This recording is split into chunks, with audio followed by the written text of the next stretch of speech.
Nah, sebetulnya ini adalah kesalahan fatal yang justru seharusnya bisa dipatahkan oleh anak SD ya kawan. Kalau sudutnya 30 di sini, ini artinya 30 lintang utara ya, 30 derajat lintang utara. Ya kalau marah itu istrinya diteriakin. Mohon maaf ini ya. Wong wedok. Bismillahirrahmanirrahim. Alhamdulillahirabbil alamin. Allahumma shalli ala sayyidina Muhammad wa ala ali sayyidina Muhammad. Kawan-kawan, video saya sebelumnya perayaan 200.000 subscriber, saya membuat suatu kuis yang ini ya, mencari kesalahan pada jurnal ilmiah yang diterbitkan komunitas bumi datar tentang mengukur tinggi matahari ya. Oke, akhirnya saya pilih ada 2 pemenang ya, karena jawabannya imbang sehingga nanti dibagi ya hadiahnya. Namanya akan saya tuliskan di bawah ini. Oke, sekarang kita akan bahas mana-mana saja sih kesalahan dalam jurnal ilmiah tersebut. Kenapa saya selalu begini? Karena jurnal tersebut menurut saya sama sekali tidak ilmiah ya kawan. Mereka hanya menuliskan ilmiah tapi tidak pernah diuji secara ilmiah. Mungkin yang menguji sesama mereka sendiri, jadi tidak valid ya. Oke, yang pertama ya, saya akan menunjukkan kesalahan mereka yang sebetulnya sangat fatal ya, bahkan anak SD pun tahu ya kawan. Oke, kawan-kawan bisa perhatikan di sini ya. Ini ada gambar yang mereka sertakan dalam jurnal tersebut. Nah, di sini mereka memberikan narasi di bawah foto, yaitu ilustrasi foto di atas membuktikan bahwa mitos sinar matahari paralel sehingga bayangannya tidak bisa digunakan untuk mengukur jarak matahari adalah tidak sesuai dengan fakta alam gitu ya. Jadi maksudnya mereka begini loh kawan. Selama ini orang kan menganggap bahwa sinar matahari itu jatuhnya paralel atau lurus seperti ini. Sebetulnya sih ada sudutnya ya, cuman sangat kecil ya, 0, sekian, kurang dari setengah derajat. Tapi oke lah, kita anggap paralel ya. Nah, gambar ini menurut komunitas bumi datar membuktikan bahwa sinar matahari itu nggak paralel ya, tapi menyudut ya, menyudut seperti ini. Nah, sebetulnya ini adalah kesalahan fatal yang justru seharusnya bisa dipatahkan oleh anak SD ya kawan. Kenapa? Nah, kawan-kawan perhatikan ya. Sekarang kawan-kawan saya tampilkan suatu foto gedung yang diambil dari bawah. Perhatikan. Nah, apakah dinding kiri dan kanan dari gedung ini tidak paralel gitu ya? Nah, itu pasti kesimpulan yang salah ya kan. Kenapa dia kelihatan menyudut? Itu karena sudut pandang kita yang melihat dari bawah, sehingga terlihat seperti ini ya. Jadi kelihatan seperti ini. Seperti sinar matahari itu juga sama ya. Itu karena kita berada di bawah sehingga kita melihatnya itu seolah-olah begini. Padahal sinar matahari maupun yang foto gedung tadi itu sama-sama dindingnya sebetulnya itu lurus begini. Cuman kita lihatnya dari bawah jadi kelihatan begini. Nah, gedung di sana tadi yang kelihatan mengerucut ketika saya di dekatnya, ternyata dari jauh nggak kelihatan mengerucut lagi ya. Lurus, vertikal lurus, garisnya paralel, sejajar semua. Sebaliknya, kalau saya tampilkan foto lain ya, yang mana gedung di foto dari atas, maka terlihat mengerucut sebaliknya, yaitu semakin ke bawah semakin mengecil ya. Nah, seperti itu. Kemudian ada juga video ya, tentang sinar matahari ini. Ini video kebetulan saya ambil dari YouTube ya, seorang penyelam nyuting ke arah dasar laut. Ya, ternyata sinar mataharinya justru mengerucut ke arah dasar laut. Nah, apakah artinya matahari berada di dasar laut? Ya, tentu saja tidak ya kan. Jadi itu dari kesimpulan yang terburu-buru dan salah jelasnya ya. Nah, kenapa saya bilang anak SD aja tahu ya? Jadi kawan-kawan mungkin ingat ya, atau bahkan mungkin anak SD sekarang masih menggambar ya. Kalau kita menggambar gunung kembar, kemudian di tengah ada jalannya. Nah, jalannya itu kelihatan mengerucut ya. Jadi bentuknya seperti segitiga ya. Nah, coba tanyakan pada anak SD ya, apakah ini maksudnya dia jalannya makin kecil, kemudian menyempit di ujung sana? Tentu saja tidak ya. Pasti maksud mereka jalan tersebut itu kiri kanannya paralel ya, tapi karena semakin jauh maka jalan tersebut seolah-olah bertemu di suatu titik tertentu ya. Itu dinamakan perspektif ya kawan. Jadi anak SD pun tahu bahwa jalan tersebut sebetulnya sisi kiri dan kanannya paralel, tapi nampak seolah-olah tidak paralel. Jadi itu kembali lagi ya, bahwa kesimpulan mereka komunitas bumi datar itu salah ya. Oke, itu tadi kesalahan yang sangat fatal ya kawan-kawan, makanya saya taruh di depan. Lalu sekarang kita akan coba bedah ya, dari halaman depan jurnal mereka ini, itu judulnya jurnal ilmiah, tapi saya nggak setuju kalau dikatakan ilmiah, karena ya secara logika SD aja tadi itu udah patah ya kawan-kawan ya. Nah kemudian di sini ini ada penyusunnya ya. Penyusunnya ini kalau saya teliti ya kawan-kawan di internet gitu, rupanya ada yang S3 loh. Ada yang sarjana sampai strata 3 ya, jadi udah doktor gitu. Nah sebetulnya kenapa sih saya ngotot ini ya kawan-kawan, membahas bumi datar ini, karena apa? Kalau sampai anak-anak kita terpapar pada paham yang salah, maka takutnya nanti itu kita menjadi bangsa yang terbelakang ya di bidang astronomi, mungkin geografi dan geologi gitu ya. Maka ini menjadi PR kita bersama ya, untuk memerangi agar ya kepercayaan tersebut punah ya, bukan orangnya yang punah ya, kepercayaannya ya. Artinya mereka sadar bahwa salah gitu ya. Ya kawan-kawan bisa baca sendiri ya nama-namanya di sini. Nah di sini nama-nama di sini nggak setuju dengan apa yang saya utarakan di sini. Saya undang untuk diskusi terbuka ya. Tunjukkan, silakan bela ini jurnal kalian ya. Nanti kita akan kupas siapa yang lebih ilmiah di sini gitu kan. Selanjutnya kita akan memasuki yang halaman 1 isinya ya kawan-kawan. Di sini ada abstrak ya. Ada satu hal yang menarik saya juga ini. Ya di alinea pertama ada tulisannya, jika ada yang bertanya berapakah jarak matahari ya, sebagian besar orang akan mencari di Google dan menjawab 149,6 juta kilometer ya. Setelah itu merasa sudah memiliki pengetahuan, padahal mereka tidak tahu siapa yang mengukur, bagaimana metodenya, apa dasar asumsinya, dan lain-lain. Nah ini pernyataan yang menurut saya itu konyol ya kawan-kawan. Mereka itu seolah-olah mengejek kita ketika kita menjawab bahwa jarak bumi ke matahari itu sekitar 150 juta kilometer. Mereka itu seolah-olah mentertawakan kita dan mempertanyakan, emangnya pernah ngukur sendiri gitu kan, emangnya tahu bagaimana metodenya.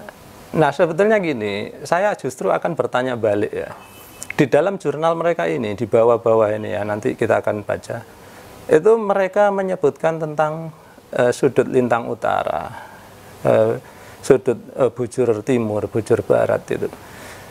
Sebetulnya pertanyaan yang sama akan saya ajukan ke komunitas bumi datar ya. Mereka tahu dari mana koordinat kota-kota yang mereka cantumkan di tabel mereka di sini gitu. Nah, apakah mereka pernah mengukur sendiri? Kalau di situ ada jarak antar kota, apakah pernah mengukur sendiri? Ya, metode apa yang mereka pakai? Ya, pertanyaan yang sama saya akan ajukan dan saya yakin mereka pasti tidak akan bisa menjawabnya, gitu ya. Oke, jadi dari situ ya. Kita ini sebetulnya gini ya kawan-kawan, ketika kita mencari di Google, kemudian kita akan mencari tahu siapa yang mengumumkan jarak 150 juta kilometer. Kalau yang mengumumkan jarak ini adalah para ilmuwan ya, yang berada di bidangnya, astronomi misalkan ya. Jadi kalau di luar negeri itu ada NASA, ESA gitu kan, di Indonesia ada 8, maka ya kita percaya aja. Ngapain juga kita mau ngukur-ngukur sendiri ya kan. Jadi seperti itu. Nah pada akhirnya orang bumi datar ini mengukur sendiri dan hasilnya salah ya, karena asumsi mereka dasarnya aja udah salah gitu. Nah selanjutnya di halaman 2 ya, itu mereka banyak sekali menyebut tentang koordinat-koordinat ya, yang mana menyebutkan sekian derajat lintang utara, kemudian sekian derajat lintang selatan, sekian derajat bujur timur, bujur barat gitu ya. Pertanyaan saya adalah alat apa yang mereka gunakan untuk mengukur sudut-sudut tersebut itu ya. Kalau mereka memakai GPS ya mohon maaf ya, GPS itu punyanya bumi bulat ya kawan. Jadi kalau kalian pakai GPS terus kemudian kalian mengolok-olok orang yang percaya bumi bulat, maka itu kalian seperti menjilat ludah sendiri ya. Jadi gini, kenapa GPS itu punyanya orang bumi bulat ya? Kalian perhatikan ya, GPS itu kepanjangannya adalah Global Positioning System ya. Di mana global itu bahasa atau kata dasarnya adalah globe ya, di mana globe itu artinya bumi bulat, ya. Jadi kalau kalian memakai GPS untuk bumi datar, itu ya kalian menjilat ludah sendiri. Jadi di situ kalian itu, ya, komunitas bumi datar melakukan blunder, ya. Kalian udah ngejek-ngejek orang, tapi metodenya dipakai juga. Nah, ini jadi mengingatkan saya, ya. Dulu itu saya pernah suatu saat ya punya pengalaman lucu, ya. Saya punya tetangga kalau bertengkar itu teriak-teriak sampai saya kedengeran, ya, dari seberang rumah gitu kan. Ya kalau marah itu istrinya diteriakin, mohon maaf ini ya, wong wedok taek gitu ya. Nah, saya sih ketawa aja, karena besoknya begitu udah rukun, cium-ciuman lagi gitu ya. Bayangin kemarin ditaek-taekkan, hari ini dicium-cium gitu kan. Nah, seperti itu, ya lucu. Jadi ini mirip sama komunitas bumi datar yang memakai GPS ya kan. Lalu, oke, kesalahan terakhir ya. Kembali lagi ini tentang bujur timur, bujur barat, lintang utara, lintang selatan. Itu kan satuannya derajat ya kan. Mungkin kalian ada yang tahu, ada yang belum ya. Bagaimana sih yang disebut dengan lintang, garis lintang yang 0 itu mana gitu ya. Garis lintang 0 itu ada di Khatulistiwa. Kemudian bujur barat, bujur timur yang 0-nya itu di mana? Itu ada di garis yang melintasi Greenwich. Ya, semua ini nggak ada garisnya sebenarnya ya, tapi garis-garis imajiner ya.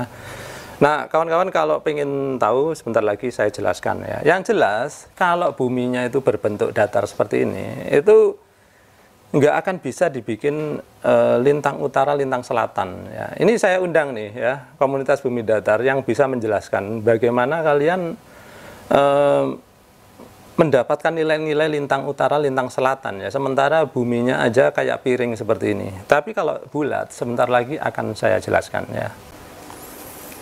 Baik, di sini kawan-kawan saksikan ya bahwa bumi itu kalau bulat seperti ini ya, ini yang tengah-tengah ini adalah garis khatulistiwa yang membagi dua sama besar antara bagian utara dan bagian selatan ya. Kemudian ada garis-garis lagi, ini adalah garis-garis lintang utara. Kemudian bagian bawah tentu saja lintang selatan.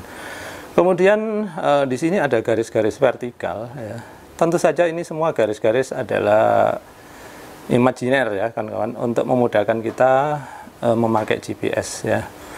Jadi ini adalah garis-garis bujur barat dan bujur timur ya kawan-kawan. Nah, bagaimana garis bujur dan garis lintang ini dibuat? Kawan-kawan perhatikan, ini kalau bumi misalkan saya potong seperti ini ya. Nah, perhatikan. Sekarang kita bahas dulu tentang yang lintang utara ya. Perhatikan bahwa seperti tadi saya bilang, garis lintang pada pertengahan bumi ini, maksudnya khatulistiwa ini adalah 0 lintang utara, 0 lintang selatan. Jadi dia pas tengah-tengah adalah 0 ya. Kemudian makin ke sana, maka sudutnya makin bertambah. Kalau sudutnya 30 di sini, ini artinya 30 lintang utara ya, 30 derajat lintang utara. Kalau sudutnya sini 60 derajat, maka posisi ini adalah 60 derajat lintang utara. Kemudian di kutub utara ini tepat 90, sehingga kutub utara ini memiliki nilai sudut 90 derajat lintang utara. Demikian pula dengan lintang selatan seperti itu ya, sama saja. Jadi mudah-mudahan mulai jelas ya kawan-kawan bahwa garis-garis lintang itu dibentuk seperti logika ini ya. Kemudian bagaimana dengan garis bujur ya? Garis bujur ya yang bergaris-garis seperti ini sama juga logikanya ya. Cuman ini melalui perjanjian ya, yang dapat keistimewaan adalah Greenwich ya kan, di mana kota Greenwich ini dianggap sebagai titik nol ya, atau ya posisi 0 bujur barat maupun bujur timur ya. Kemudian 30 derajat bujur barat akan jatuh di sini, sehingga kemudian saya buatkan garis ya. Jadi kalau 15 di mana ya, tengah-tengahnya sini, ini 15. Kalau 5 di mana ya, kayak gini gitu ya. Nah, seperti itu aja kan. Pada akhirnya ya sampai 60, 90, 120, 180 ini tepat berada di Lautan Pasifik ya. Jadi ini 180 bujur barat maupun bujur timur sama, karena akan ketemu di sini. Nah, disinilah menjadi perjanjian internasional ya, terjadinya pergantian hari. Makanya kalau Indonesia misalkan udah hari Senin ya, maka di Amerika itu di daerah sini itu masih hari Minggu ya, karena pergantian harinya itu ketika sinar matahari itu tepat ada di garis ini. Oke, sekian tadi ya kawan-kawan. Mudah-mudahan video kali ini bisa membuka wawasan ya, menyadarkan kawan-kawan kita yang salah memahami bahwa bumi itu datar ya. Tadi sudah saya buktikan secara ilmiah bahwa nggak mungkin ya bumi itu datar gitu ya kawan-kawan. Nah, kalau kalian masih ngotot kemudian punya argumentasi ya, saya tunggu ya, silakan kalian tulis di kolom komentar. Email kalian atau WA kalian, nanti akan saya hubungi, kita bisa diskusi terbuka ya, biar disaksikan orang bersama-sama, biar orang bisa menilai siapa yang lebih ilmiah di sini. Baik, sekian dulu, mudah-mudahan video ini bermanfaat bagi yang bisa mengambil manfaatnya ya. Terima kasih sudah menyaksikan.